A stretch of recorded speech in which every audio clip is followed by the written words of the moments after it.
Hey world, it's your girl Nina Love, and I am making beef stew this evening. It's raining outside, and when it's rainy and cold, I always think of comfort food. Beef stew is one of my favorites. My dad makes really good beef stew.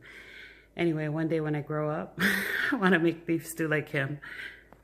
Beef stew is really simple.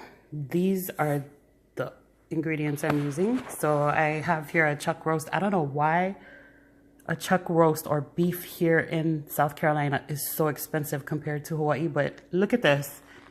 This is a 2.85 pound boneless beef chuck roast. Look how much it is. This would not cost that much in Hawaii.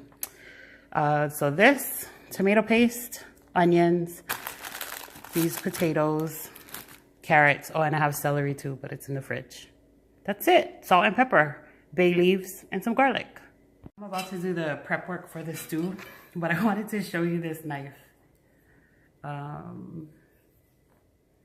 Hampton Forge 8-inch chef's knife. I bought it at Walmart. I need a sharp knife all the time, and this is pretty good. I think it was $13. I need a good knife.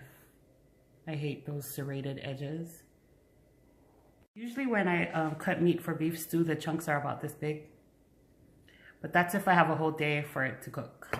But since I'm gonna wanna eat this in about an hour and a half, I made them really tiny. What is this? Maybe 1/2-inch cubes instead of 1.5-inch cubes. Anyway, that's a little tip because I'm gonna cook it really fast. So here you can see the little chunks, how they are. Some people take out the fat. I like to keep the fat. There's so much flavor in the fat. It's totally up to you if you want to keep it or take it out. In Hawaii, we use a lot of the fat. In fact, we'll ask the meat cutter to put in extra fat. We'll purchase the fat that they cut off. I dusted the meat with flour because the flour will thicken up the soup. And it also gives a nice little brown color. And I also put salt and pepper. Season the meat instead of the soup. I'm going to season the soup also, but this is how I do it. You can omit the flour. You can thicken the soup by using cornstarch and water if you're gluten-free. This is just how I do it. I have some oil heating up in my pot, and I'm getting ready to add the meat. Want a nice sear. Yeah, I just want this to get golden brown. So if you just put this in without frying it up or getting that nice color, what ends up happening if you just boil the meat is that your meat turns gray and gross. We don't want that. We want a nice golden rich color stew. So I am searing it before we add all the vegetables and the stock. Here's my seasoning. I cut the onion in quarters just in case people don't like onions. I leave them big so that they can remove them from their plate. This is garlic. I'm adding it to the meat as soon as it's done browning.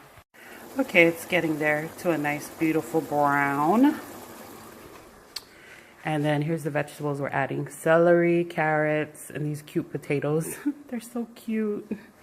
I added the fresh thyme right there just because it was in the fridge and it's gonna waste.